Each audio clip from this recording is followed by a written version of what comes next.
What is up? We are live. Appreciate you coming out today. That was a little bit of a promo for tomorrow on Nate's channel. As you can see, my buddy Nate here every day. I'm hustling. 4 p.m. Eastern Standard Time. We're going live on his channel for a sports card auction. Nate and I have been rotating channels every Sunday afternoon for this auction, guys. So make sure if you're free tomorrow, 4 p.m. Eastern Standard Time, mark it on your calendar because we'll be going live over on Nate's channel. And it'll be 3 sellers. It'll be myself, it'll be Nate, and it'll be Paul, Gate City Picker. And we're going to have tons of good stuff. We'll have all of the major sports. What's up, Dave? Good to see you, man. What up? Always a pleasure.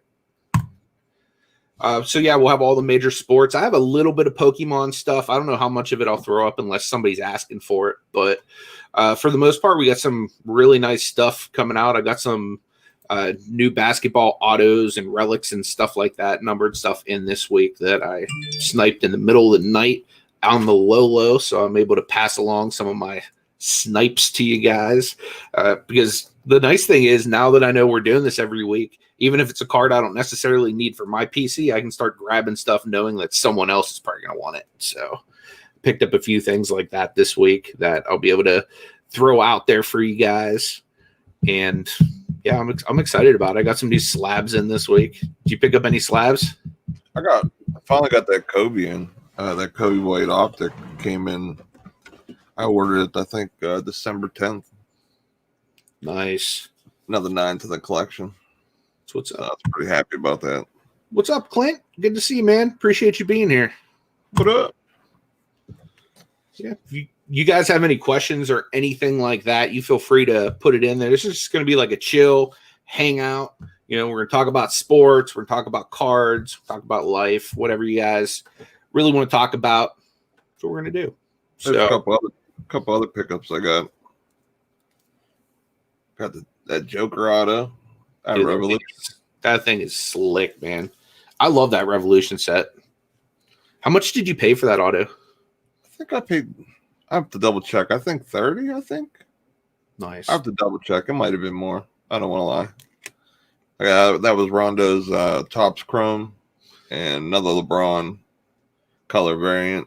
That thing looks mini. I didn't look at the surfaces yet, but I'm pretty sure it's going to be a good one. Dude, that Rondo Topps Chrome, is that the 2008 year? Is that the year that Russ Westbrook came out?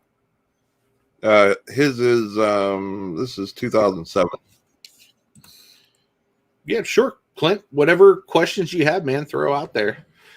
Dave wants to know when are we getting the GMA sub back? I'm not sure. I haven't gotten any emails or anything from them. They should have received it probably like a week ago, if not more. So they had a 25-day turnaround time, but they have sent out notifications that they're behind. So what should be 25 business days could now be 45 business days, which I'm hoping isn't the case because that really gives, like the PSA a good opportunity to start getting some slabs out there of at least the Prism draft picks, which is what I sent in. So I'm hoping it'll be, within the next month and a half, but with them being behind, it could be a lot longer. Hopefully it won't be though. I think it's cool is depending on what you think of it. I might start buying GMA to maybe reholder. Yeah. I've been thinking about doing that. And the really awesome thing, I'll say, what up to Zeke? Appreciate you being here, bro. Also to CRP, I appreciate you being here too. But yeah, dude, that's one thing that we actually have going into this sub that we sent to GMA. My buddy Glenn, who is like co-subbing with me to GMA, he actually cracked a Barry Bonds he had that was a PSA 9 just because he wanted to test exactly like how close to PSA GMA will grade. So depending on how this sub comes back, because I know like the quality of stuff I sent them, plus I know that there is a legitimate PSA 9 going in too.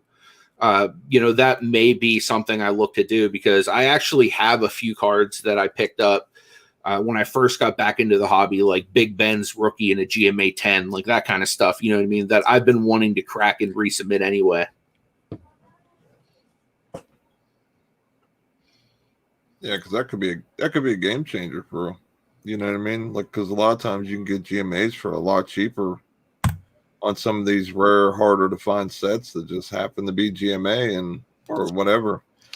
Maybe like PSA, or you want a Beckett slab because that's more in line with what you like, and buy it and then save yourself some money, then send it express or whatever, and boom, you got yourself a slab hopefully in a month or two or whatever the case may be. What's up, Charles? Good to see you, man. Appreciate you being here. So Clint's question is, how do flippers make a positive difference in the value of boxes? Because mathematically, it doesn't make sense. Okay, so there's two different aspects you can kind of look at from the flipping perspective and the value of boxes. So there's the first one.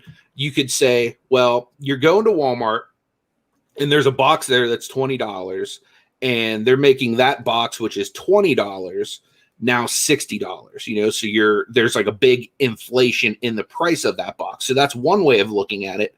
But then there's another way of looking at it. Those same people who are turning around selling that $20 box for $60 right now, if they would hold it, like for example, like Prism basketball last year, they're selling for like $400, $500, $600 on eBay right now for blasters of that. So depending on which way you look at it, you know what I mean? They're either greatly underselling it or greatly overselling it. So really, I mean, depending on which perspective you were asking from, you can kind of go either way with that. What do you think, Nate?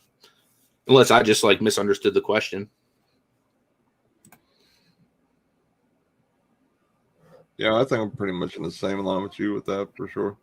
Mm-hmm. I don't really sell any packs, so I really don't know too much of the thing with it, but I see what happens, you know what I mean? Well, especially in our area, it's like almost impossible to find product. When I do find product, it's at the one Walmart near me that limits people on products. So when I go, I might get like 2 blasters, but the nice thing is when they do it, they'll at least let you get 2 of each product. So like I can be like, yo, Nate, do you want one of these blasters, or do you want one of these hangers or something? So I'm at least able to like hook somebody else up with something, or at least get 2 for myself, because let's be honest, your boy's a little bit of a fiend when it comes to cracking cards. But yeah, I still have 2 blasters of Prism draft picks that it's killing me not to open, guys. So I'm really trying not to, but yeah, it's killing me. I haven't ripped anything in a minute. I think the last time we did that, the mosaic break with Joey, I think it was. Yep. Yeah, and that was months ago too, man. Zeke, yeah, I did get the cards, man. Thank you so much, dude. I really appreciated that. They are firmly in my PC currently. But yeah, my buddy Marty was actually just out at one of the LCSs in Pittsburgh today, and I guess he picked up some Hoops premium stock, and he ended up getting like what are these tributes like this of Zion? Oh, okay. Like some kind of crazy prism. So yeah, cool. Cards, man. Dude, he really does, man. And you know the crazy thing, like just this week, like I think it was Tuesday or Wednesday when I was hanging out with him, he just said, you know what, I'm gonna start buying cards again. Because I don't know if you remember, but like during like the full wave of the pandemic, he like got out of cards. He sold his whole collection and basically used that since they shut down his businesses and stuff like that. And now it's like he's like, oh man, like I'm getting back in it, because he sees like all of these cards he had, like what they're worth now, because what he sold them at, he made huge profits, but like now, like 6 months even further removed from that, they're just like crazy. And speaking of crazy, I what up, Paul? Gay City Picker in the house. If you guys aren't subbed up to my man Paul, make sure you go and sub to this channel right here. He actually is the third wheel in this auction collaboration that me and Nate are doing. So once we get Paul up and rolling, we'll probably be doing some stuff over on his channel as well. So definitely check him out if you haven't already.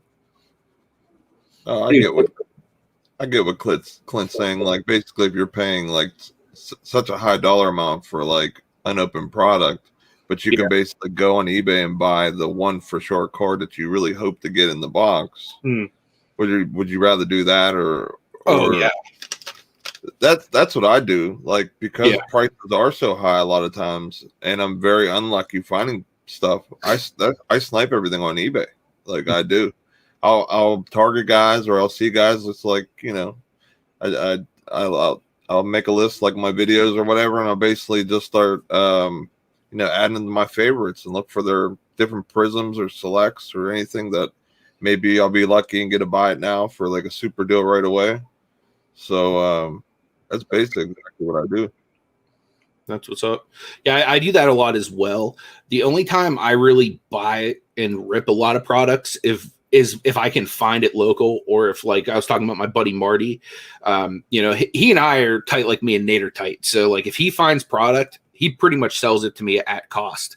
So anytime I can get like at retail cost, for me, it's always worth ripping it, because, you know, if you rip enough of it, you're going to get big enough cards to kind of, you know, make it a profit, you know, and I'm going to get the cards I want, because like, I'm the type of person where I want Cavaliers in every single variant, whether it's, you know, Dean Wade or, you know, like Darius Garland. I still want that player in like all of their variations. So the more product I can rip, the better I can get those players in those variations. So, but normally, unless I can get it at retail price, I don't like to rip a lot of it. And then I have to force myself on the sets that really aren't as valuable to not rip as much of it. You know what I mean? Like, for example, like the Prism draft picks, like it's a great set and it's super hot. But then like, once the, you know, regular Prism comes out, no one's going to want the guy in his college uni. They're going to want the guy in his pro uni, you know? So I think they lose a lot of value. But the nice thing is, like, I've been doing a lot of research. Well, technically Nate did this research for me. I don't want to take the credit for it, but we were looking into kind of where I wanted to send some of like my colored parallels and stuff like that I have for Prism Draft, because I was getting ready to do my GMA submission.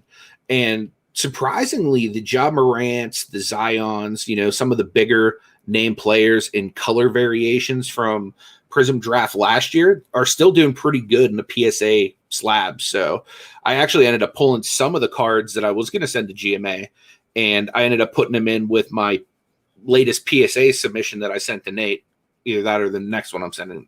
I feel like, you know, my PSA subbing is like just as addictive now as the card ripping, because I've already have 4 subs in with Nate, and I have like another stack of like 50 cards that I need to send him already. But like, I'm not letting myself send him until I pay off the most recent order. Speaking of which, guys, come out to our auction tomorrow and help me pay that order off. I want to say what's up to DJB. I appreciate you being here, my man. What up? Yeah, definitely, Dave. He says you're like the Rain Man of basketball cards.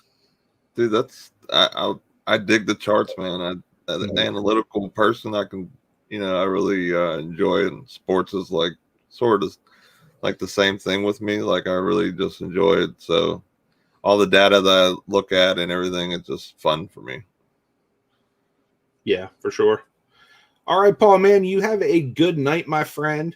And we'll definitely see you tomorrow, man. Tell the wife I said hello, and give Blaine one of those for me. Later, Paul.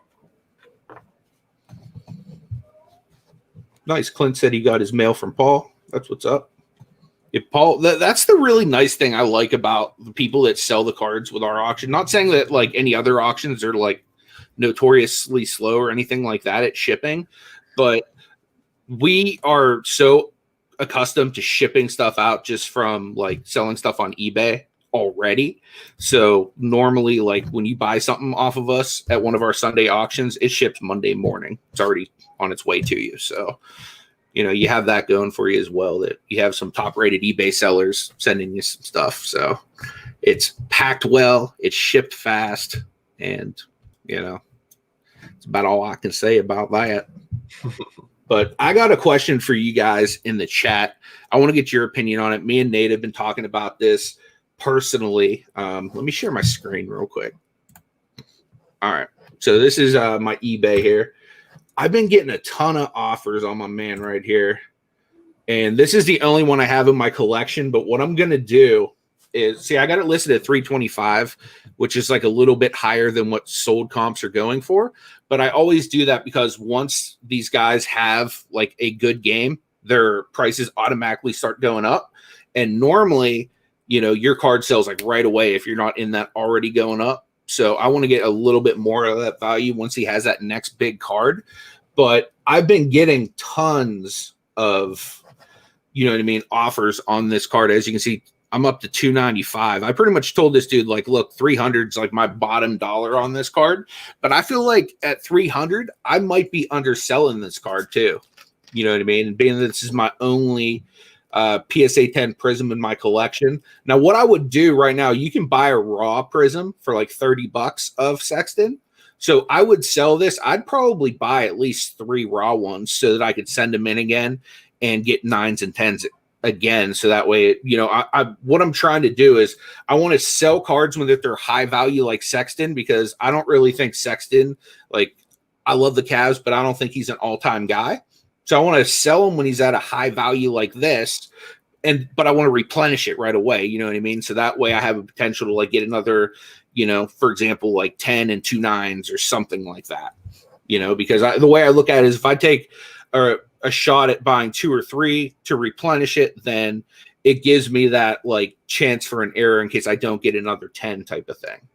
So that's kind of what I'm going with here. But do you guys think that, this is a fair price to consider taking, or do you think that it's going to jump up to where I don't even have to worry about accepting an offer within like the next week or so? Because just since the season started, this card is like up tremendously. Like in the off season, this was a $150 card. You know what I mean? So just the fact that we're talking about $300 right now it's kind of a little bit insane to me. You know what I mean? So that was the main reason I'm like, yeah, get him up on eBay and let's get him out there. After watching his silver spike the way they did, if anyone checked out my video, if not, check it out after this. But anyway, I had showed the data with his silvers, how they spiked. Yeah. Now that I actually think about it, this is what I would do. There's 2 ways I would do. One would be sell it. I'd probably sell it at that 325. I think with that you can get a good few raw ones to grade, pay for some grading, and be well ahead if you do it right, pretty quickly, which, like you said, the next game or two probably will happen anyway. Yeah. Or you just hold it. Mm-hmm. But I'd probably go with the grade thing, since you've been grading like you have been. And if you think you can pull the cards, make sure that you're able to get the raw ones basically right around the time you sell that too. So, well, the thing is, I already have like 3 or 4 in my watch list on eBay right now that, I've identified as potential, like, at least 9 candidates, most likely. You know what I mean? Unless there's some kind of like surface defect you can't see from a picture. You know what I mean? Right. So, like, I kind of already have. It was kind of like with the Jaren Jackson I had. You know what I mean? Where I told you I sold it for 69 and then I went and got a replacement for 30. Yeah. I kind of had it lined up already in my cart, like ready to like pounce on it, and then, that's whenever I go and accept the offer on something else. You know what I mean? Because I typically, especially on stuff like this that I know is hot right now, I always list it a little bit higher because, somebody can send me an offer and I can work out a fair price with somebody. But on, he could play, today or tomorrow, drop 30, and next thing you know, this card's up $50 and I'm out. You know what I mean? So that's why on the cards that are really, really hot, I always price up just a little bit, just so I don't end up, losing out, because this market is super volatile with sports cards right now. So I know for a fact during the bubble, I sold a lot of Jason Tatum and a lot of dude you just picked up today with the shock, Donovan Mitchell. I sold a lot of their stuff during the bubble. And one thing I would notice is, like, I'd be sitting there, me and Nate would be watching, like, just the StreamYard that we're hanging in right now with you guys. We could share TV, so we'll be sitting here watching games. One of those guys start blowing up. Next thing I know, boom, I'm having like 3 Jason Tatum sell or like 5 Donovan Mitchell sell, like, as they're blowing up in the game.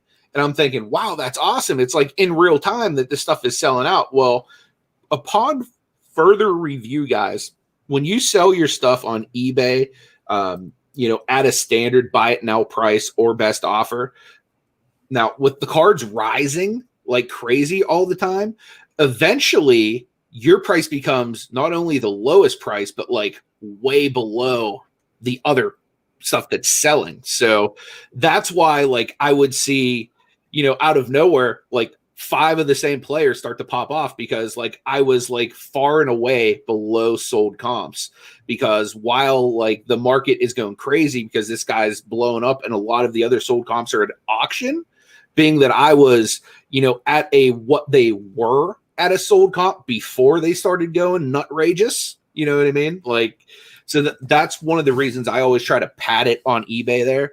Because like I said, like, you can always work out a fair value deal with somebody, but you know what I mean? Especially in the beginning of the season on a hot team, on a player that's just going crazy. You know what I mean? I always price it up just a little bit. That's just like a little hidden eBay seller tip that I like to do, at least.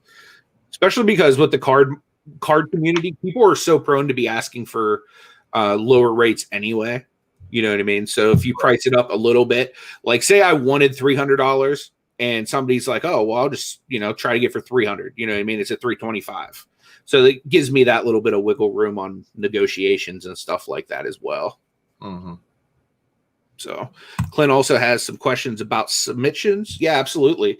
That's something I don't know if you guys know, but Nate, if you could grab the link to our Facebook group, Nate does group PSA submissions. He's, like I said, I've already done 4 submissions with him just in the last, 2 months. Yeah. And, he does a really good job. The nice thing is he actually looks over the cards. Like this past submission I didn't have time to go over the cards in as good a detail as I normally do. He found like 4 or 5 cards that I sent him that wouldn't have graded well. So he saved me a good bit of money just doing that. You know what I mean? So, it's definitely a really good thing to do. And then I've done other subs to like SGC, GMA, just some other stuff to kind of test the waters and stuff like that. And we've had a couple guys want to send in for those kind of stuff too. So any submission questions you guys have, just always feel free to let us know, or you can always go to our Facebook group too, because we're real active in there too. And here's the link to that right there. So Clint's asking, the 2019-20 Chronicle basketball cards, would you submit them? And if you did, what players? There's some players that I submit regardless of what set it is. You know what I mean? Like Ja Morant, Zion, Tyler Hero, like guys like that. I'm always going to submit, especially if you can get like the chromium cards, like the Phoenixes, or like hometown heroes, or like the nicer chromium style cards. Now there's some cards that I have bought, like for example, like these are going to be in the auction tomorrow as part of like a 3-card Kobe White lot. These are from Chronicles. Now these I pulled from my like holding to grade pile, because I feel like Kobe White's like one of those players that's like right on the edge of like being really awesome to grade, but I don't know that it's really worth sending in too much of his non-prism select optic type stuff. You know what I mean? So on players that aren't like the top like 5-ish, normally like on their lower end cards, I'll hold them until they have like a Sexton Garland like spike. Like out of the cards I'm getting ready to send into PSA right now, I probably have a good 15 to 20 that are just Sexton and Garland, just that I've had in my PC that, I've just been sitting on for the past like year or so. But as far as like the lower end, like not saying the Chronicles is like a low end set because it has stuff from like a bunch of different sets, but it just depends on what card it is. Like I said, like Prism update stuff. You got a Prism update like Kevin Durant. I would send that sucker in. I'd send in a Prism update, Anthony Davis. You know what I mean? Like any of those type of cards, you know what I mean? The Chromiums, I would definitely send in. But yeah, and any of the big name guys. And if you believe in Kobe White, like if you think Kobe White's going to come out and he's going to be the truth this year, send him in now. You know what I mean? Like that's what I tell people all the time, because just because I wouldn't send a guy in or Nate wouldn't send a guy in doesn't mean that it's wrong for you to send him in, because say you were the guy that was sending in Colin Sexton whenever I bought that PSA 10 for like $80 or $90 last year. So you were the guy that sent that in and paid anywhere from like $15 to $20 to grade it then, when it was maybe like a $2 to $5 raw card, maybe. You know what I mean? Right. So you were that guy. You believed in Sexton then.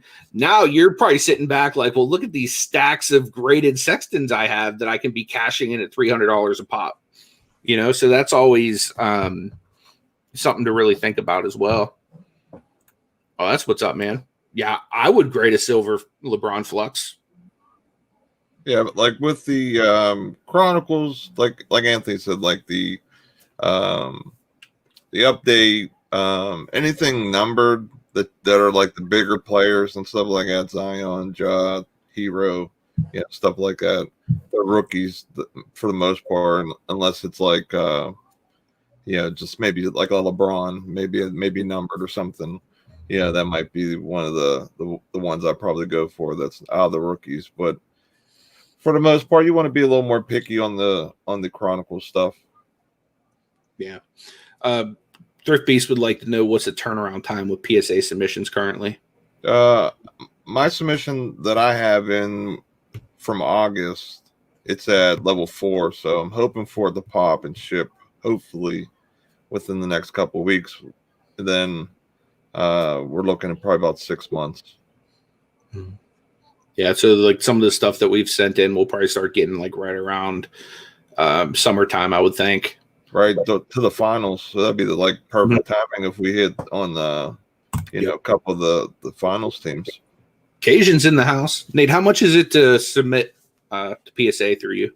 17 for cards that are this year and to 2018. They just upped the year on it, and from 2017 down, it is 15 or $15 a card.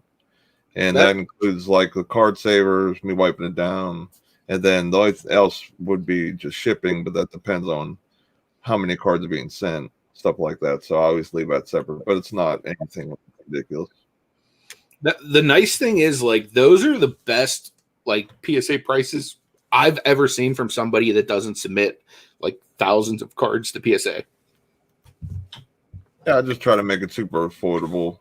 I'm hoping PSA gives me like some type of better rate, and this way I'm able to give you guys better rates and stuff like that. 'Cause I enjoy it. I really do. I come home from work, come down here, watching sports. I'll just put the gloves on, get the my stuff together, and I'll just look at them, and it's just fun to me. You know what I mean? I enjoy it. Yeah. Yeah. Dave says that he did a sub with you too, and he said you did the same thing where you pulled out stuff that probably wouldn't grade well and all that stuff. So that's awesome. Yeah, I would hate for anybody to send stuff, really feel that it should be a 10 or everything should come back 10s or 9s, and then here's a card that has a huge flaw, or maybe just a minor flaw, but maybe it's a big deal, and then it becomes an 8 or 7. So I want people to get the best grades, and I don't want to say waste money, because it's not really wasting money. You're just validating the card and guarantee what condition it is. So even PC players that you guys have, if you get bad grades on them, now you have that card forever. So really don't matter what the grades are. We'll say what's up to Lobster. Appreciate you being here, my friend. We got Clinton. Said he got to go. Appreciate you being here, man. Thanks for hanging out with us. Later, Clint. Got Tim in the house over the years. Good to see you, bro. Appreciate you being here. Yeah, Occasion said that's a lot cheaper than what he did earlier with Beckett. Yeah, dude, and that's the thing too, because I've done subs to SGC on my own, and for me, I can sub with Nate cheaper to PSA to get something that's going to be a holder that's going to be the most valuable could possibly be for the same price, if not cheaper than other grading companies. Why would I not go to PSA like every single time, you know? Now, like I said, I've tried SGC and I've tried some of these other ones because I want to see about turnaround time, because I want to see if being first to the market on some things does make a big difference. And I also kind of wanted to test GMA to see if the whole cracking their slabs and resubmitting is viable too, because you can get GMA slabs considerably cheaper than you can, you know, any of the top 3 grading companies. And in my opinion, like, I don't think GMA is just like one of those chintzy, non-reliable grading companies. I feel like they're actually, like, as far as being like a low-end grading company, I feel like they're the best low-end one. You know what I mean? Like, I don't think they're like on par with like SGC or BGS, definitely not PSA, but I definitely think that, you know, they're decent for being a lower end company. If they help out, you know, moving you know, cards so you can get other cards like for PC or for personal or whatever, you know, why not? You know, whatever helps the community. And some people don't always view a slab as a PSA slab as like the only one to buy. They just want a slab card just because they have slab cards. So, you know, if you're able to fulfill that market and they help you out business wise, I don't see nothing wrong with it. Yep. And it's nice having slabbed cards too, especially on older stuff too. Like, I have a lot of slabbed Steelers from like the 70s and stuff like that. And the thing is, like, cards in that age range, it's so hard to keep in nice condition. And really the only way to keep it in good condition permanently is to have some kind of, you know, encapsulation. You know, because I can't even tell you how many cards I collected as a kid that I'd even put in one of them screw down cases, and they always end up wiggling or getting jacked up or something. You know what I mean? So, like, really the only way to keep it, you know, even from getting dust mites and stuff like that, to go in there and eventually eat away at the card, is really to encapsulate. And most of that stuff, especially like 70s and older, that stuff does not hold up well. That's why you can get, like, for example, like a PSA 5 vintage baseball card, and it's like getting a PSA 10 modern card. Right. So, one other thing that's nice about doing this up with us too, I save your top loaders, so this way you're not buying tons and tons of top loaders. I don't know if PSA sends it back. Like I said, I've done all of my submissions, you know, myself or whatever. This will be my first ones coming back. So, you know, I don't know if they send them back, but I save all those top loaders for you guys, and I send them back with your slab stuff. And when, you know, once you back to, and then any cards that didn't make it, or you said, you know, yeah, don't send this or whatever, I send that all back with it. Yeah, definitely. Thrifty said he's being a little biased, but prefers PSA. I'm just too impatient. Believe me too, man. Like, this has been the most like agonizing 6 months of my life.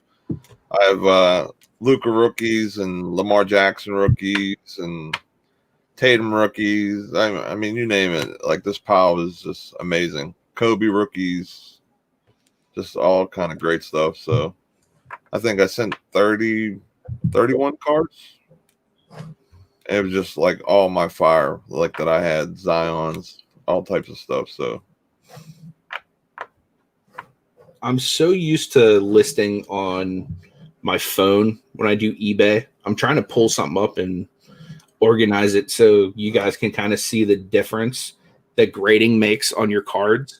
Because I was kind of going over this with my wife, because she thinks I'm like crazy, because like literally, like, I'll put out hundreds of dollars a month now trying to get grading going, and she knows I'm not going to see any of this stuff till like June at like the soonest. So she's like, you're going to have like thousands and thousands of dollars tied up like all year. Like, I don't get it. And then I started saying, okay, babe, like, I'm going to list a few slabs. I'm going to kind of just let you see what I'm talking about. You know what I mean? And that's kind of what I'm trying to, let's see, customize table. Let me see if I can. What up, Lobster? See if I can format this by like newest listed, maybe. That way you guys can kind of see the difference. David asks, what does the cost of Smith say, a 1967 or a 1977? A lot of the cost is has to do with insurance too. So say the card is like a $500, $600, $700, $800 card or more or whatever, it has to basically go express, which is $50 a card, but it gets back to you. I think it's 20 business days from the day it's entered in, which is entered in a lot faster than any of the bulk submissions or anything that's economy sent through them. But that's when you got to go there. But if it's not like a $500 card, say it's like it technically should go $199, but they said you can go a little higher than that. I usually go up to like $400 because it could be all in the grade. You know what I mean? If you get back a 9 or whatever, you're still covered. But I think for some of the older stuff, it might be even a little bit cheaper, depending. I'll have to check. Let me see if I can pull it up real quick. I think I was looking at that earlier with. I think they did new quarterly deals.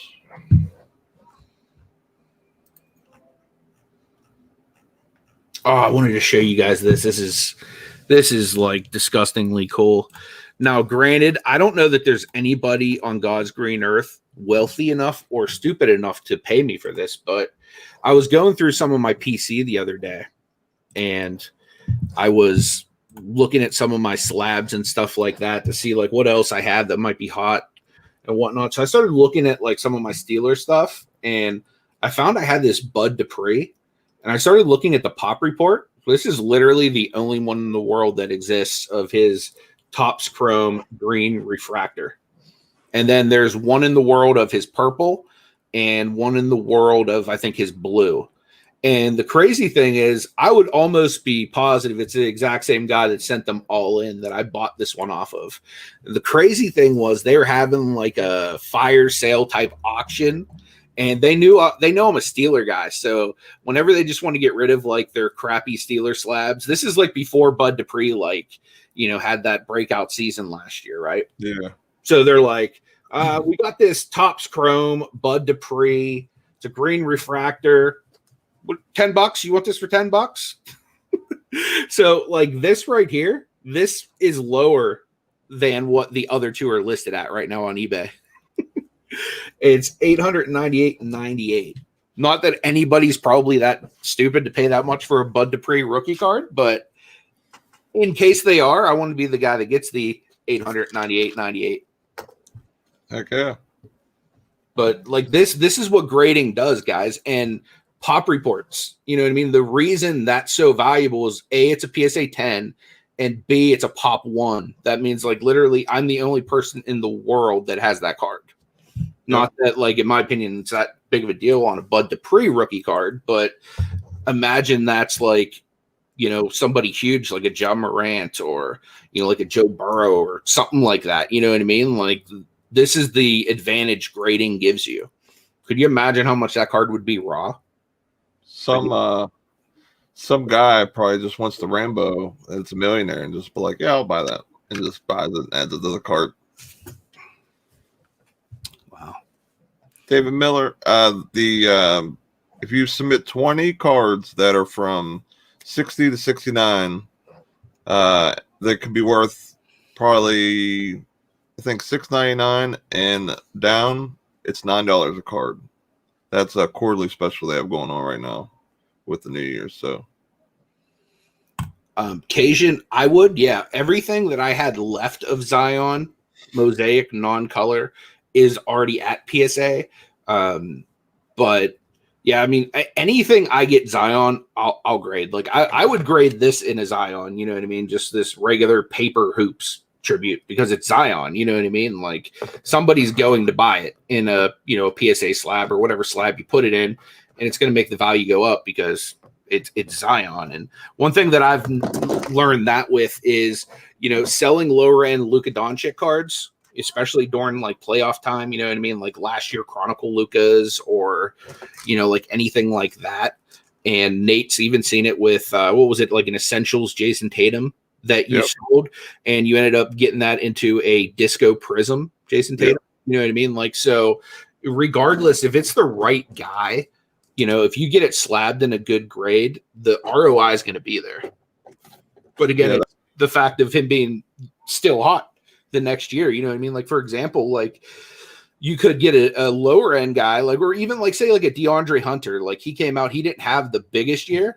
So this could be a buying opportunity if you believe in Hunter, or it could be like, well, maybe Hunter's not what we thought he was. You know what I mean? So if he comes out and has a bad year, then perhaps his stuff goes down even more. So that's kind of what you need to think about. But guys like Zion, I think, are just safe to bet on either way. You know what I mean? Yeah, because I mean, the one thought whenever you're doing grading is, am I going to make my money back on this card, or at least the money tied up? Is it going to be worth my time? After eBay fees, you have to remember that 13%. If you promote your listings, you got to think about all that type of stuff. So, after say 15% or 11 or whatever, 13% minus that, is it worth my time to do all this? So, think that in your mind, or unless it's somebody you really, really believe in, if you watch the guy all the way through college and everything else, you're like, this dude's going to be the man. You just go buy all the silvers at like $1 a piece, and you just, you could score like that because you have that knowledge, because of just watching sports, enjoying sports and stuff like that.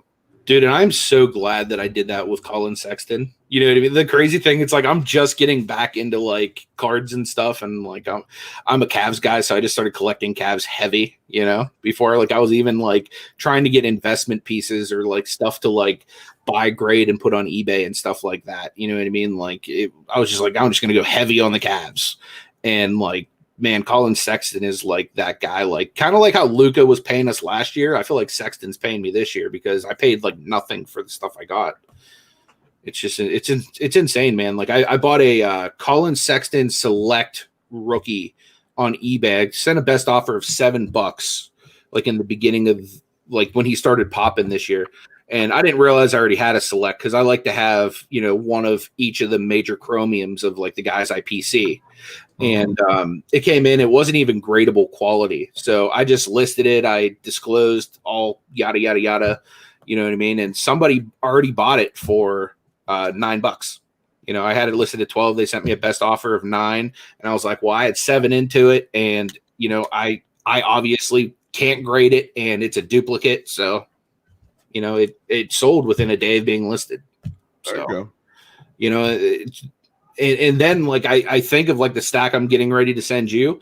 I literally just plucked the very top of like my chromiums of like the Sextons, and like I'm sending you like Optic Shocks, like Hyper Pinks, like every form of disgusting Sexton Garland you can think of. And it's just like stuff that's been sitting in my box collecting dust. Like just the other day, I went through my Steelers and I pulled out a couple slabs to list.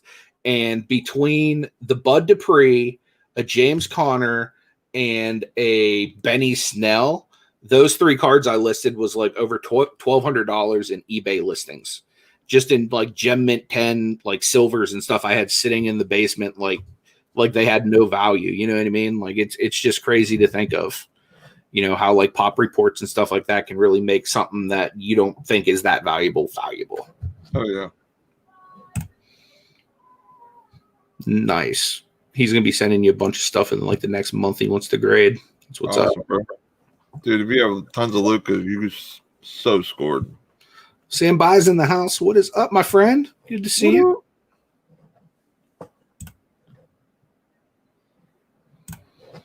Kevin says he used to buy all the BGS 9.5s when it was higher than the PSA 10s, and all of a sudden PSA 10 costs more. He got screwed. Now he buys 10 unless he can get the BGS 9.5 with high subs for half the price. Yeah, I don't blame you there. I actually just saw, I don't know if you guys have ever heard of Sasha T. He's a sports card content creator. He just had a video the other day where he picked up 2 BGS Trey Young. They were like the purple discos or something like that, prisms. And he picked them up for like $1,500 or something like that. He cracked them, and then he sent them 5-day to PSA, and then he resold them for like, I don't know, like 55, 5,800 or something like that.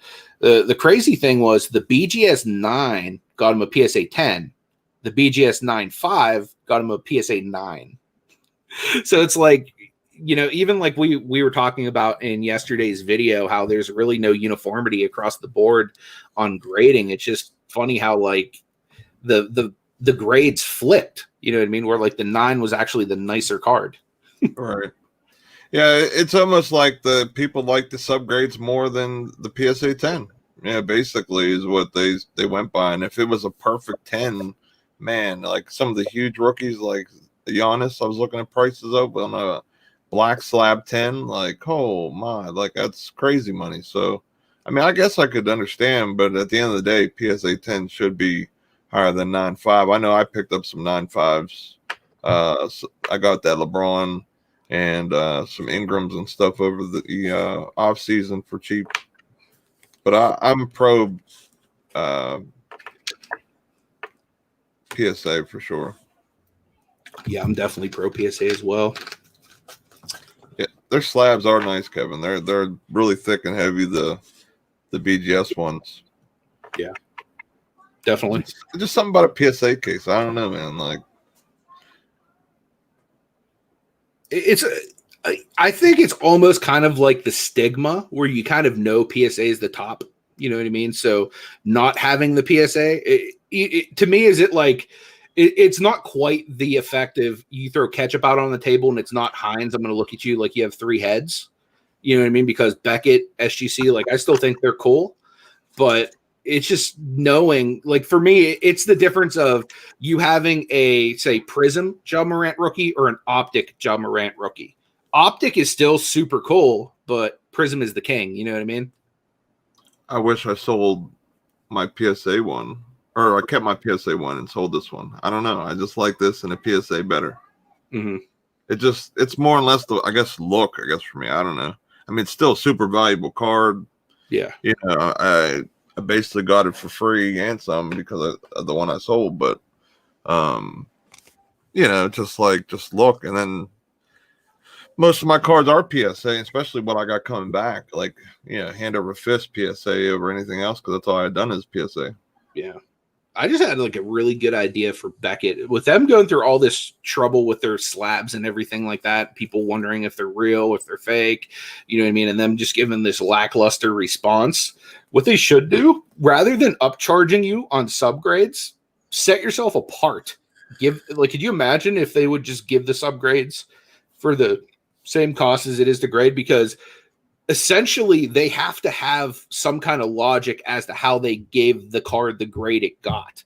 You know what I mean? I would imagine for their internal paperwork, they probably have to go through, write down a checklist. Okay, the surface got this, you know, the edges got this, you know what I mean? So they probably already have that. So how much extra work really is it to just include it on the slab like they do for an upcharge? You know what I mean? Like, so you're getting your overall grade somehow. You know what I mean? Right. So they have to already have that metric. So rather than upcharging, for me, it would be a great value if I could get those subgrades and not have to pay any extra fees. You know what I mean? Because PSA doesn't offer that. You know, SGC doesn't offer that. And I feel like that might be like a little something to set you apart. Right. Kevin, I agree, man. I love the SGC cases as well. However, the SGC case, from what I understand, cracks a little bit easier than some of the other ones. SGC is actually the reason I started shipping every slab I ship now in a box, because I had a Zion Optic I shipped out. And the crazy thing was I had it wrapped in cardboard. I had it bubble wrapped under the cardboard in a bubble mailer, and it still cracked. But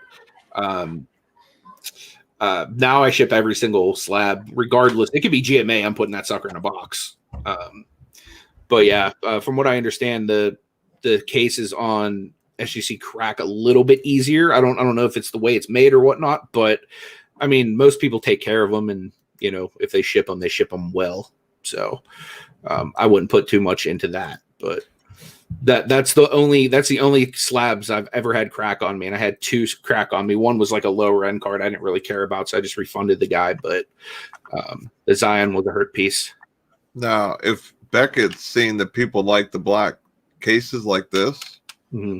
and made theirs black, oh man, like that would look a lot better. I think I would like the darker case or whatever. Yeah, and that would like, oh man, I think that would make me go PSA or over to Beckett. You know what I mean? Because I just think it would look 1,000 times better. But yeah, you hit the nail on the head about the SGC and their costs and everything. It's around the same as PSA, but PSA is a better case. They're the more reputable company and stuff like that. So you're just kind of better off. Well, the crazy thing too is like I think out of the top 3 companies, I feel like PSA probably has the like most boring case. You know what I mean? Because SGC has like the tuxedo black case, you know what I mean, which is like just super cool in my opinion. Like when it came time to grading like my personal card, like I personally send it to SGC just to get that tuxedo slab. Yeah. PSA it's going to have the most value, barring some kind of crazy scandal or something like that happening. They're gonna remain like the king of the industry, in my opinion. Yeah, like Beckett and SGC are still good. Like, don't get me wrong. Like I probably have just as many Beckett and SGCs as I have PSA.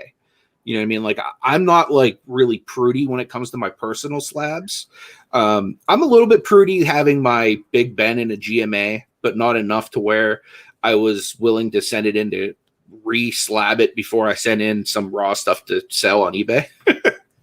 But yeah, I'm not as prudy as that, as far as that goes. But if I'm faced with the opportunity to go PSA for around the same price, I would definitely go PSA just because it's going to bring you the most money on your investment.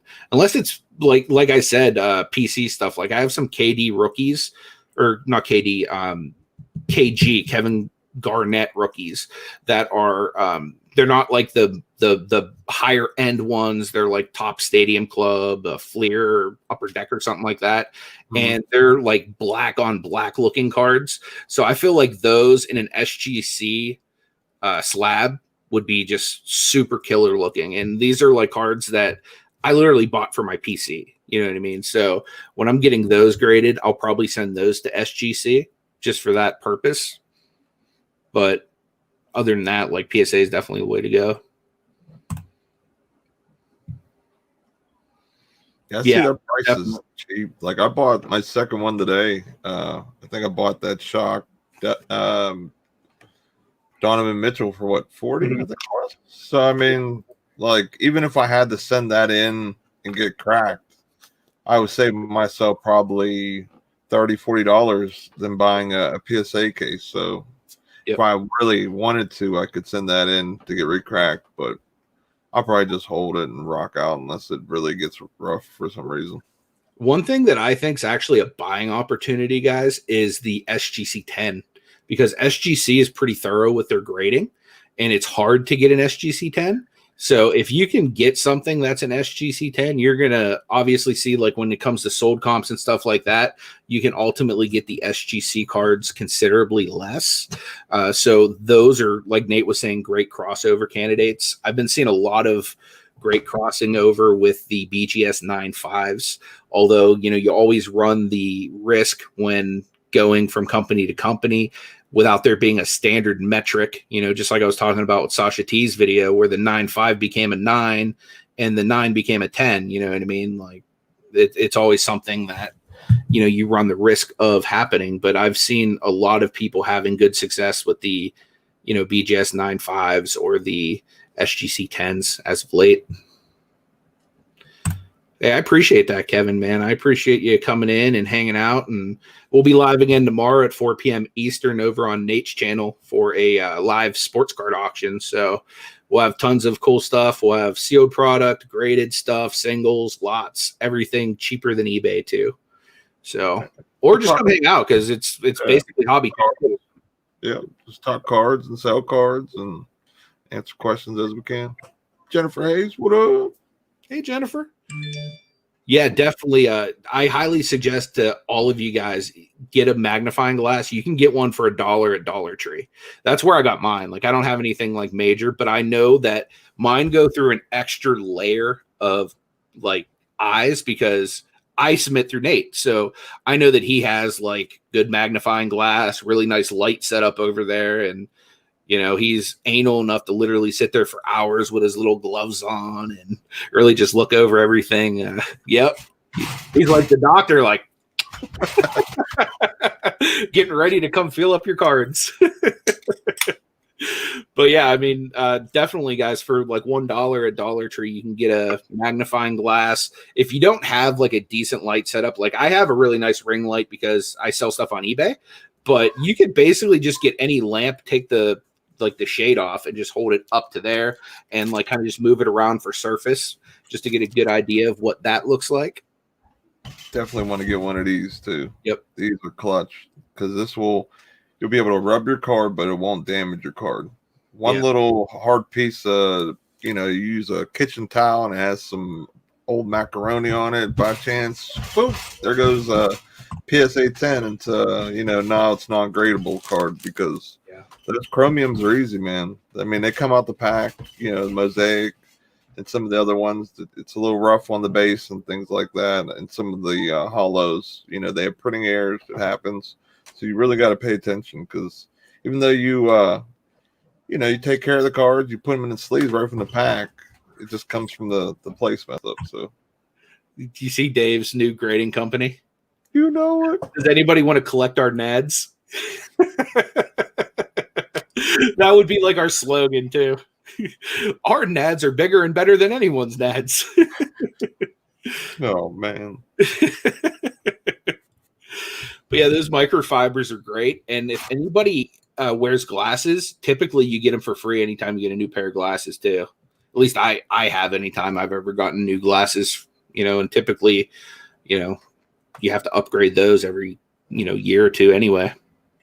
I'll probably do pretty soon. Yeah, I probably am too, dude. My eyes like go down like crazy. Jimmy says Nate with them magic eyes. You know it. Dude, where's Dan the Answer Man when you need him? Can you see like the meme he would make right now of you with your like magical eyes, like rainbow glistening? If you guys are new to like either my channel or Nate's channel, we used to host a morning show every single day of the week called Ecom and Beyond. And we had like the best memes on that morning show. And like we'd have amazing people that would send us these things all the time of just like crazy pictures of me or crazy pictures of Nate. And there's actually a playlist of a lot of those shows on the channel. Check it out at some time if you're ever interested in it. We talk about a lot of eBay stuff, but it's also, pretty funny. You might hear the occasional DDB. Yeah, this is like the most famous sound effect from that morning show.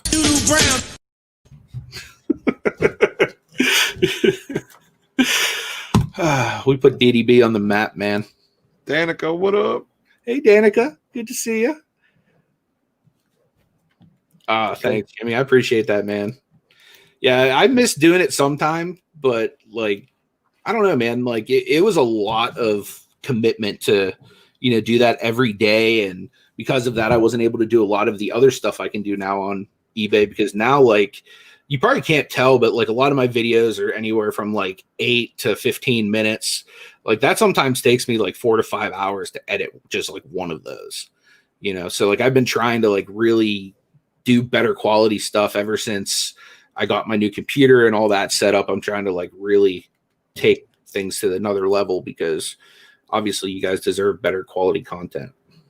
If you guys seen Jennifer's link, she threw up in the chat a little bit. It's a reminder for our auction on my channel tomorrow. So just click on that to bring you over. And I believe it reminds, but just make sure it's clicked.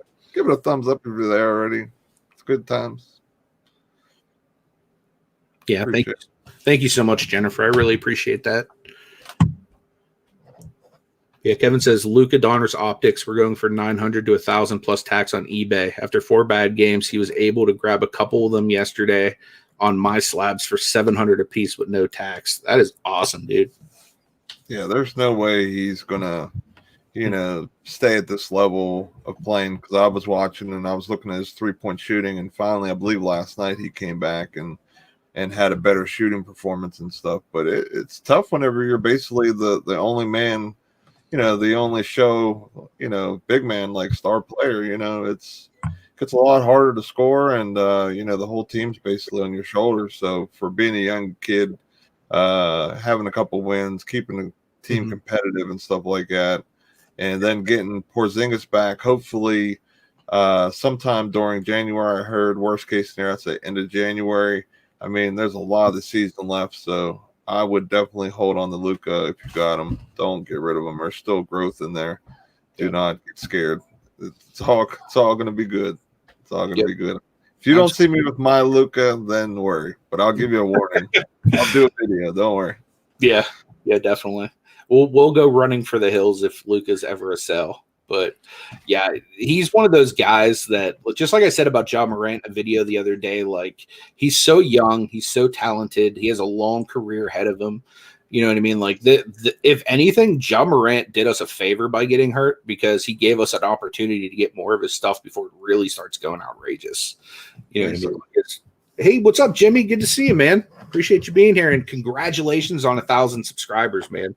Very, very well deserved, bro. Seriously, I know you put in that work, and you definitely deserve it, man. Appreciate you stopping in. I see the editing skills over there, Jimmy. I've been checking out your videos.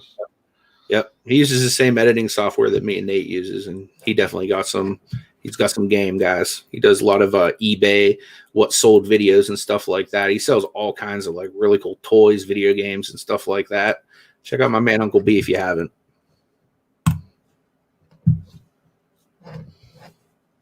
Yeah, man, it's fun time to be in the collecting world right now, man. Especially with stuff we got coming back, and what's going on and everything in the league. I'm excited. It's I would say pretty wide open. I mean, there's some good teams, but there's teams that I'm guaranteeing will surprise people because some of the young talent that they do have, because that 1920 draft is a good one. It's a good one. Dude, like I so regret not saving sealed product. Like that's one thing that I've been really learning this past year more than anything. And a lot of it I actually learned from watching Sports Card Investor. But, and especially since I've started studying pop reports and stuff like that. So for every single time a sealed product is opened and, you get a card, it grades a 10 or grades whatever, the pop report's going to increase on that card. But on the other hand, the pop report's going to decrease on the sealed product. So, if you have, say, 2012 Prism, which is like the first year of Prism, like it's the hottest, newest set now. Imagine if you had, like say a hobby box of that, or even just a blaster box of that, like how much you'd be able to get for that today, being that every single time one of those gets opened or any form of product gets opened in that set, yours becomes more valuable and more scarce. And the nice thing is you're not just holding that product saying, hey, there could be an Anthony Davis rookie card in here. You're holding that product saying, hey, this represents Anthony Davis. This represents Kemba Walker. This represents Bradley Beal. This represents Kawhi Leonard. This represents Jimmy Butler. This represents Kyrie Irving. You know what I mean? Like that class is like 2 years put together into one.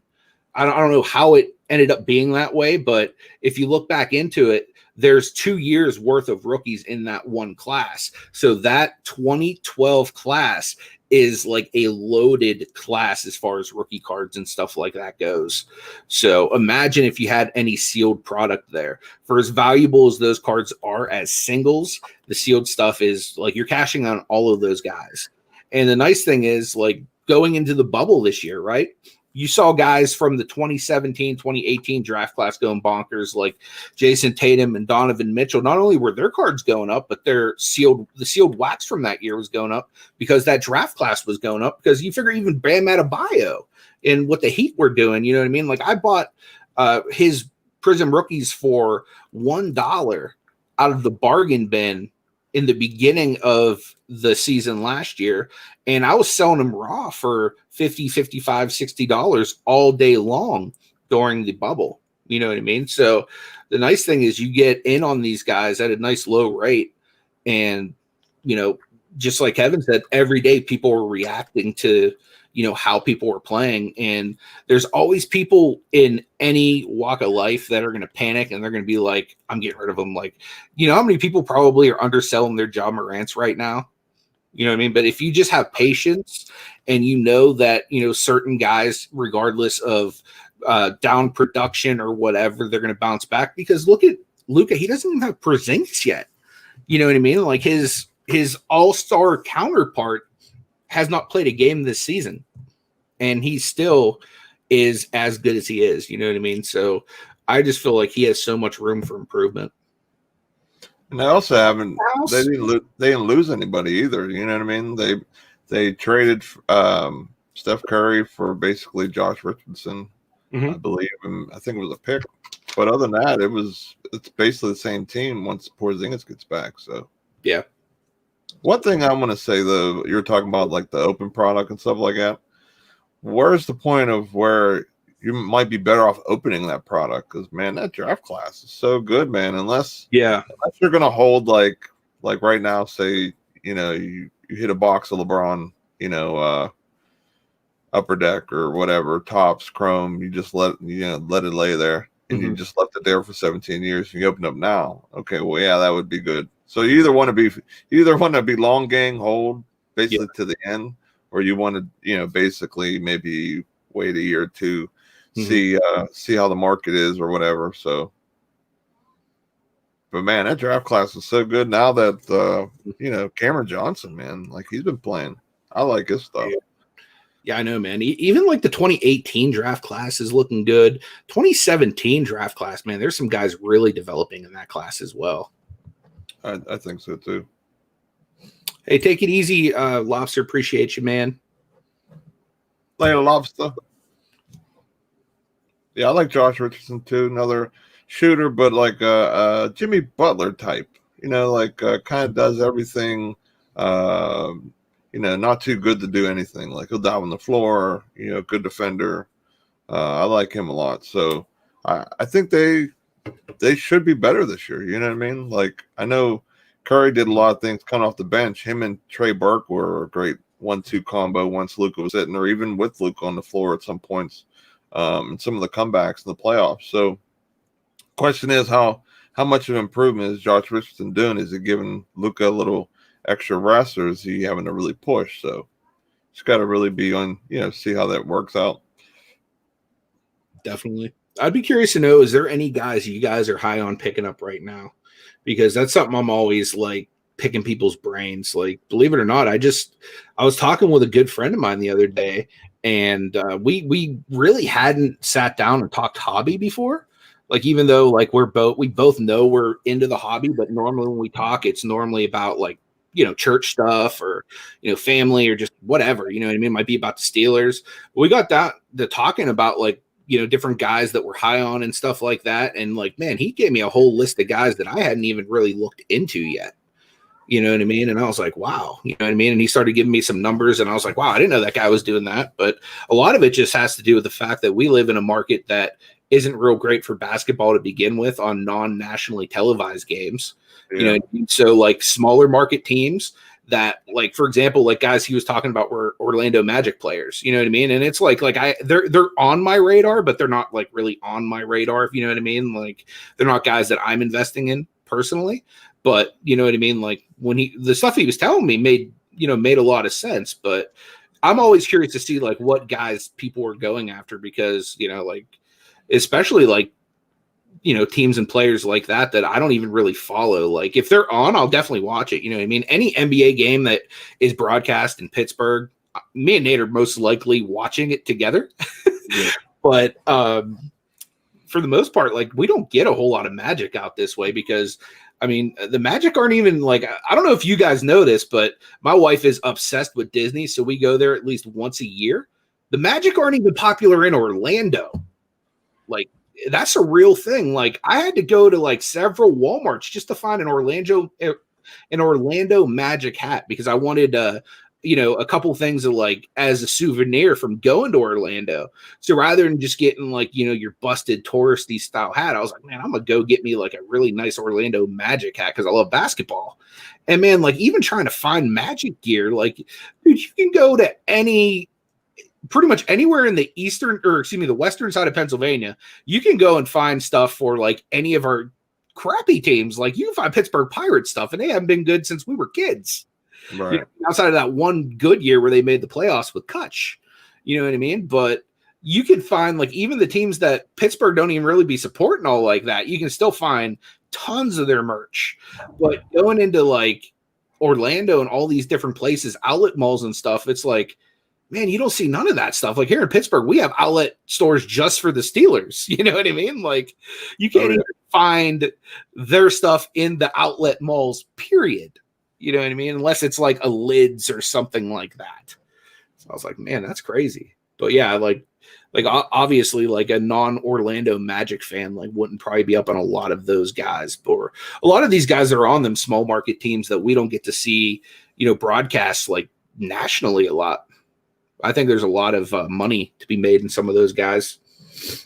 David Miller said, opportunity to get a PSA 10 John Morant Impact rookie for $50. The impacts don't get that much love like the base cards, like, or the short prints, like the color variations and stuff like that. So since it's already PS10, it might be a pickup, but it's not going to be that top dollar rookie, down the line, in other words. At 50 right now, I could see like maybe next year it being like $100, $150 easy. You know what I mean? Like if you have like 50 to just like stash, you could probably, I would say you could probably get another $50 investment that might be a little bit more of a substantial gain, but like anything JA is going to continue to go up. You know what I mean? Yeah. Like that's the nice thing about it. And PSA 10 always leads the way. So like, that's why like that's one of the main reasons I keep getting so hesitant about selling my Joel Embiid PSA 10, because like once it starts to pop, like really that's going to lead the way. And, as far as dude, his silvers are going bonkers right now. Do not sell that. If you do, I'll probably buy it off you. If I do sell it, I'll just trade it to you for some grading credit. Sounds good to me. Mama said Fitz got COVID. You talking about a quarterback for the Dolphins? Yeah. It's Magic? I told him he was beard like me, and going like, yeah, that's why nobody bothered you. Kevin, I'm huge on Wiseman and Denny as well, man. Dude, Wiseman looks like, in my opinion, like I was going to make a video about it, like lowest like floors in like this year's draft class. In my opinion, I feel like Wiseman has the lowest floor out of every player in this draft. So I feel like what you're seeing right now is like the worst he's ever going to be. Yeah, he looks pretty good. I don't think he has the highest ceiling, but I think he definitely has the lowest floor. Yeah, I think he's missing just a little something from being like the top guy, where it would be like a Luka. It's a little harder being a big man and being that. You know what I mean? Like the person with the ball making the fancy passes and the threes are usually the ones that are going to be a little more money because they have the spotlight, they have the ball the most. You know what I mean? So yeah. It's like that Shaq center or that someone who's a Giannis like player. You know what I mean? It's hard to get that attention. So Dave says for baseball, he's buying Grisham, Dominguez, Robert, and Krylarov. So I'm not like the biggest aficionado on baseball. Like I definitely know Dominguez and Luis Robert or Robert or whatever his name is. I know Lux too, and Bichette. Those are all guys that I'm familiar with. Krylarov and Grisham, I don't know too well though. But yeah, as far as baseball goes, anything Dave Miller says is basically the gospel as far as collecting baseball cards, because that guy is like a wealth of knowledge in baseball. He sent some good stuff, and I can't wait to see what he gets on it. Yeah, I can imagine, dude. Because I was actually hanging out with you privately, like a little private StreamYard like this when you're going over his cards. Yeah, some of that heat. It's awesome, man.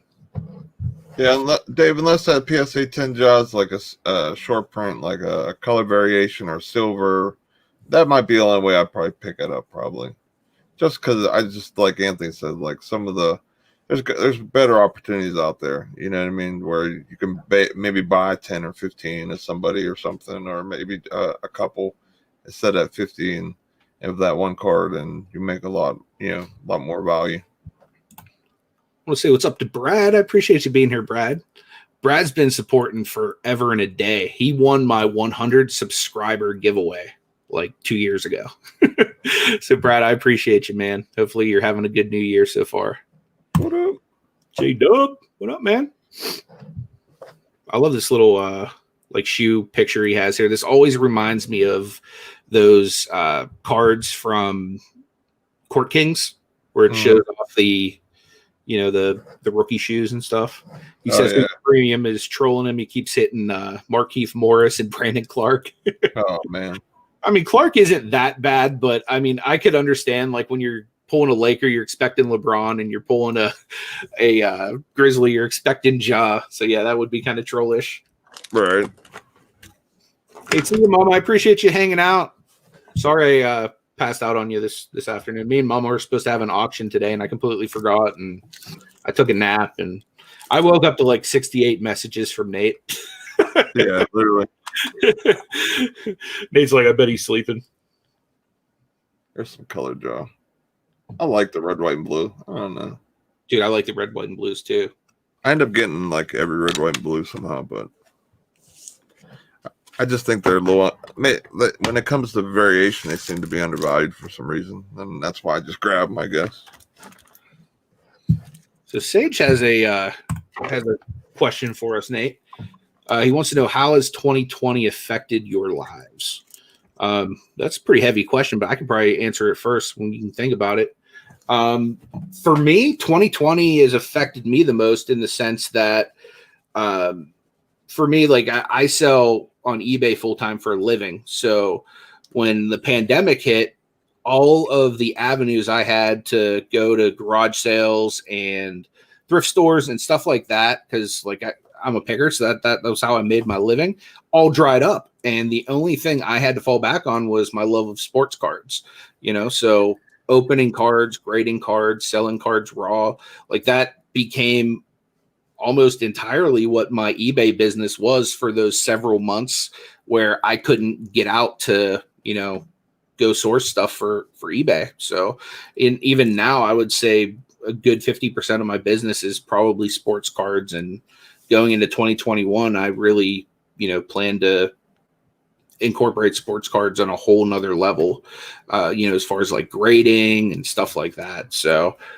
for me, 2020 has just been, for everybody, 2020 was a struggle, but for me, it was one of those years that really had me take a step back and just kind of like rethink about, priorities and the things I want to be doing with my life. You know what I mean? So, and it actually set me up to do something I enjoy doing a little bit more, because now instead of selling just random one-off stuff like I always had on eBay, which I'll continue to do that because, I'd be leaving way too much money on it, especially like if you want to fund like your sports card collection.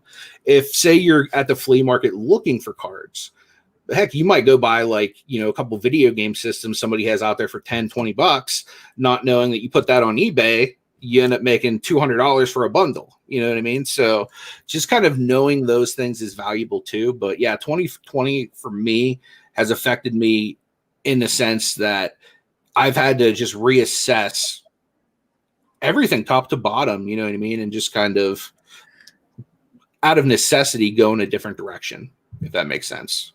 Yeah, for me, 2020 was just like everyone else. It was uncharted. No one knew what was going on and everything else. Work. I wasn't shut down fully, but we got shut down on some hours, down to 24. So finances came down, a little tighter than normal, that's for sure. And trying to find something that I enjoy to spend time on. A little hard to do retail arbitrage of Amazon stuff. Mhm. Not doing as much as that. So trying to do more. Well, try and do less, but make more, if that makes any sense. You know what I mean? So, Yeah. of course, like I love the collecting. I probably hold stuff probably a little bit longer than probably most people would, or whatever the case is. So, I do enjoy the slabs and stuff I have. And, now I'm looking into PCing some different people and stuff like that I really enjoy, like Alex Crusoe, Laker Nation. But, it's affected us all. Made us all stronger, that's for sure. You know what I mean? Yeah, I'm in the same boat with you here, Kevin. I would say for me, the worst investment of 2020, because for the most part across the board, like you're saying, 3 to 10x on a lot of stuff. But the worst investment thus far for me had been Kevin Porter Jr. because I went a little bit heavier on some of his colored slabs because I'm such a big Cavaliers fan.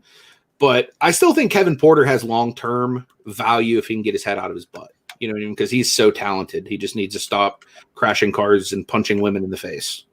So if he can get those two things under control, I think he'll be okay. That's why typically I like buying raw and grading more often than none, because if something would happen, I can hit the brakes and save myself money in some type of situation like that. And also from a potential, like every guy I look at potential wise. If this guy going to be somebody I hold for a year plus, if so, then I'll bulk it. If it's someone big time and I have to send it in express anyway because of value, and it's going to be a 1-2 gone, like kind of like that Trae Young situation with the crossover. Yeah. Then that would be different. But I want to say what's up to Vintage Baseball Packs. Appreciate you being here, my friend. Thanks so much for joining us. But yeah, that makes a lot of sense with going raw over graded. That's one thing that I'm learning a lot now too, guys, is going at this from the perspective of somebody who's not wealthy. You know what I mean? Like, because this is an expensive hobby. Like, it really is. I've spent more money on like myself this year, like for personal purchases, like through hobby stuff, than I've ever spent on myself in the world. Or I mean, in probably my whole life combined, most likely, because like, I've never really been a big, spender of things. But since I've been back in the hobby, I've been trying to kind of make this more of like my business plan, more so than some of the other stuff that I've been doing. I got into it, and a lot of the videos that you see online, clearly track PSA 10s and PSA stuff. So for me, like I went straight to the graded stuff. And like Nate was saying, like, I didn't leave myself the ability to pump my brakes on Kevin Porter. You know what I mean? So unless Kevin Porter bounces back, I'm going to lose a lot of money on him because I was buying in at his highest for the most part. You know what I mean? And I was buying in at graded prices, and not only graded prices, but like tricolor prices, Fanatics, Wave prices, like that type of stuff. So, it kind of bit me a little bit there. Not that buying graded is bad. I think buying graded can be really good if you have enough money to make that sustainable. Like, for example, like if you're one of those guys and you might have like 100K at any given time. You can go out and buy stacks of, graded cards like Gary V does, like on, Durant or Luca or whoever he's going after next. You might be able to go and get stacks of Gem Mint 10s, but I can't afford that. And if I did that, my wife would probably leave me. You know what I mean? So for me, it's like now, not only am I trying to cash in on the Gem Mint 10s at their highest value and then replenish with raw and keep regrading. I think the easiest thing, like Nate said, is if you get a good eye for it, and really you have to have a good eye for it, because if you don't have a good eye, you can buy a lot of stuff that's going to grade poor and you can lose money. But if you have a good eye for it and you're good at prospecting talent, you can make a lot of money and mitigate a lot of risk buying raw and grading. So that's really like the big shift I'm doing as far as my personal investing, because if you look at it this way, like the last card that like broke the straw of the camel's back, I bought a Hoops Damian Lillard.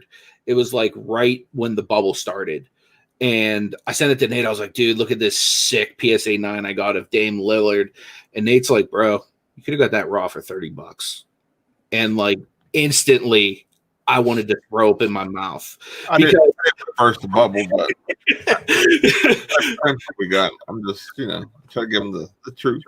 Yeah. Like so eventually I'm like, I'm feeling sick to my stomach seeing this big amount of money I could have saved for the amount that I bought that Lillard graded. I probably could have gotten like 5 or 6 of them raw. You know what I mean? So like that was one of the things that was like, I'm doing this the wrong way because I'm not one of these people that can buy in, a whole bunch of stuff graded at one time. You know what I mean? But I can very easily take the same, $150, $200 I'm going to spend on one graded card, and I can break that down into 5 to 10 raw cards, get them graded, and make substantially more money. So that's just like one of the, little tricks I've been trying to implement to kind of maximize my personal investments on a limited budget. Definitely. Michael Porter Jr. I like Michael Porter Jr. I have a lot of his stuff getting graded right now. I bought right before the big burst. Like I picked as it was like dropped in the post office from his house, like from the buyer. I bought this big lot of like Optic and Donruss and all types of stuff, and I super scored. So I'm really high on him. I sent him in.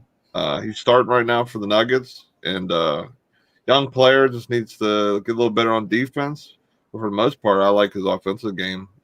Big, tall, just needs to put a little more frame on, but he's young. So just make sure that back's healthy. He should be in good shape. Yeah, definitely. I like Porter Jr. a lot too. I like both Porter Jr.'s. I just hope that my Porter Jr. picks it up.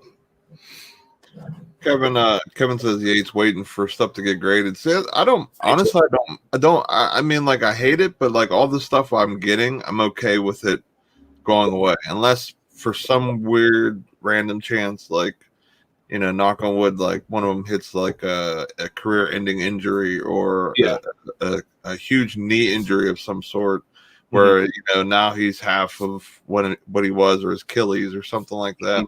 I mean, but you see what Durant did, so he's medicine's getting good. But like, you know what I mean? Like for the most part, I'm okay with it going away for 6 months because it's only going to sit here and look beautiful for me. Even though I love looking through them and love having them, but getting them at a lot cheaper prices than having to wait and everything else. And if you don't like doing PSA submissions, you can send them on to me. I'll take care of them for you, and you can get a lot more for your buck. And honestly, if you buy 5 cards for the same price of what that one PSA 10 would cost or whatever, say 3 of them turn out 10s and 2 become 9s or 8, 9 or whatever, you're still way ahead of the game. You just got to wait on that money and that time. So some people like buying one slab and waiting. Some people like doing the whole grading process, but either way, it's cool with me. Yeah, I mean, I still do both, like, because I go, most of the stuff I buy on eBay now, unless it's like one person I'm targeting, I just go with the listings that are ending, so that way I can get like the cheapest deals possible. So I still will buy slabs if I can get them at a good deal. You know what I mean? If they're undervalued, I'll still pick them up all day, every day. You know what I mean? Because like I actually just did it, like I was talking about with Jaren Jackson. You know what I mean? I picked up one of his slabs way undervalued because it was an expiring auction. Then I just sold mine at the highest value, just to kind of, make the money back. But that's a one. One thing I've been really, considering doing, like in regards to grading and stuff like that. And this is kind of my strategy for eventually making it sustainable and not having to worry as much about return times, is I want to send at least 1 submission per month. So that way I'm getting back at least 1 to 2 submissions every single month. So that way, like, even though I'm going to be spending hundreds of dollars a month to get stuff graded, I'll be making even more because I should be getting more back, because you're going to be making considerably more on a slab than you will, paying to actually get it graded. So for me, that's kind of how I plan to make it more of a sustainable thing, where waiting the 6 months doesn't hurt as bad, because especially if you don't have like a really big bankroll. I mean, putting out $500-$600 on grading some stuff and just sitting there 6 months, waiting on them to come back, like that could be a real hurt piece on you. Oh yeah, especially during a pandemic. So that if you could do it, do it. If not, then you're able to do things by getting graded. It just really depends on when you pull that trigger. Like, are you watching these games or following certain teams, or if you are and you see that he had that awesome game before, that super game or that playoff game or an all-star announcement or whatever, you can save those spikes and hit them before, and you might be able to get them for the same price of what they go for raw when you can get it graded. So it just all depends. What I would suggest too is if any of you guys, hey Marie, good to see you, and hi to Justin too if he's there with you. What I would suggest is if anybody's able to, like I know everybody's situation's a little bit different, but if you're even able to take a little bit of the stimulus you just got or are getting and invested in getting some of your better cards graded, it'll basically say even if you were to take 100 out of it or 200 out of it or something like that, just like a smaller percentage, right? Essentially, you'd be taking that $100 or $200 and turning that into $400 to $1,000 easily. You know what I mean? Just with the increase in value that you would get. So that's a good way to kind of stash it and see a sizable increase on any extra money you have coming in now, because that's definitely something I plan to do. You know what I mean? Like I've told my wife, like grading is going to become a bigger thing, because my goal is I want just what I'm getting back in graded cards to produce a minimum of $2,000 to $3,000 a month for my eBay business. You know what I mean? So that way I can focus my time more on doing the things that I enjoy rather than grinding and basically working myself to the bone. You know what I mean? So it's going to make things harder for me from now until the first submissions start coming back in. But once the first submissions start coming back in, it's going to be like a constant flow of water. You know what I mean? So that's my strategy with it. And I'm not super wealthy or anything like that. Like, so I do the layaway system with Nate. So like we'll do our weekly auctions every Sunday at like 4:00. And after the auction, when I'm all paid up, I'll be like, here, Nate, this is what I made. Put it towards my grading tab. You know what I mean? So that's kind of what I'm doing, is like little by little. And a lot of the stuff that I'm flipping, I'm literally just using to grade cards and to build my PC with. So those are just a couple little tips, like for how to do this on a bit of a budget. I don't know what you guys are looking like as far as your financials and stuff, but I know 2020 hit a lot of people hard, and this hobby is more expensive now than it's ever been, but there's still tons of ways to make money in it. And the great thing is, like, there's new money coming into it every single day. So there's always ways to go about taking the little bit of money you have and turning it into more money with sports cards. Definitely. Just being able to take care of yourself, in a way, making sure you got a little backup coming. That's the way I always look at it. So absolutely able to store a little bit for later. You'll be able to make sure you're going to last longer term, through the hobby, through life. It's like a 401k. That's what we call it, like Luca's and the LeBrons and stuff like that. Those are our 401ks. Not everyone is, because not everyone's those type of players where this guy's going to be the guy, unless something happens, knock on wood. But you know what I mean. So, but there's tons of different ways to do it. Dude, fast game, slow game. But just have fun doing it. That's what we do. Yep. J-Dub says he just beefed up on some low dollar Sexton rookies. That's awesome, dude. Yeah, I've been picking up a little bit here and there. I have so much though. Like I was telling Nate, like I have like been collecting him hard ever since he was drafted. So like I'm lucky in that sense that he popped. But one thing I've been kind of picking up very low value. There's like not very much people bidding on them. I always find them expiring for close to their opening bid. Is like Prism jersey swatches. Like like this right here for like 99 cents. I just picked up a Sexton like this for like $2 yesterday, like the rookie prism, and that's one thing that I think is going to be a little bit like, I think it's undervalued right now, especially with a lot of new people coming into the hobby. I think just them seeing jerseys like this, I think they're going to see a little bit of a jump. I'm not saying that they're going to be like the next big thing, like go out and get this card because you're going to see a huge jump on it. But if you can get like the little rookie prism jersey cards for like 99 cents, $2, like I definitely think there's going to be some money to be made on these. Oh yeah, I'm surprised. Like the only reason why Thibault, isn't playing is because they got Curry and Danny Green. So yeah, it stunted his growth from being able to start, but he'll definitely be playing some important minutes. He's a good defender, fast wing defender. I think he'll be a good 3-point shooter, kind of like almost like a Danny Green, but in his prime, not in his Laker last year playoffs. Yeah, definitely. Guys, Nate dropped a video this morning too. If you guys would check it out, I'd appreciate it. It's a fire video, man. His editing, like I said, like we've been putting a lot of effort into getting our videos to have better quality. He's got some real nice highlights in it. Go check it out if you would. J-Dub, yeah, man, I agree, man. Garland is definitely moving up in the class, and he had so much potential coming out too. And like we saw just a tiny sample size of him at Vanderbilt, and then last year, like the Cavs were in such disarray, he really didn't get much traction or anything like that. Yeah, I'm definitely that's one thing that me and Nate are going to try to watch like momentarily is the rest of that game.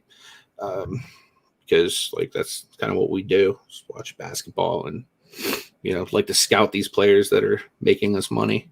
But Nate did redrop the link here to our Facebook group. If you guys haven't joined, go ahead over there and join. I've already made some pretty nice trades in that group, and there's just a lot of really cool like-minded people there. We'd love to connect with you guys offline too if you ever want to reach out to us on there. I'm obviously Anthony, he's Nate. So that's how you'd be able to find us. Plus, we're the guys dropping sick videos in there every day too. So, so that's an easy way to find out who we are as well. But guys, I really appreciate you hanging out with us. I appreciate you guys being so active in the chat today. It just makes this a lot more fun, and just makes better quality content too.